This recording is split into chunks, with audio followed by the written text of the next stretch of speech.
لحظة المرور، الكرة التي ضاعت من لاعبي الجزائر عبر العرضية من طرف فارس الشيبية. الكرة في منتصف الميدان الجزائرية. ريان ايتنوري يتطلع إلى الأمام، ذهبت إلى لاعبي المنتخب التنزاني في وسط الميدان. تنزانيا بوجود الراية التي تحضر المنتخب التنزاني، والراية عن طريق اللاعب بوكو الرقم 14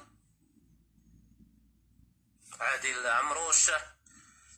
لا زال يحتج ولا زال يتحدث. والمنتخب التنزاني إلى نهائيات كأس الأمم الإفريقية توتال إنرجيز 2024 في الكوت ديفوار. منتخب تنزانيا برصيد 8 نقاط تفوق على منتخب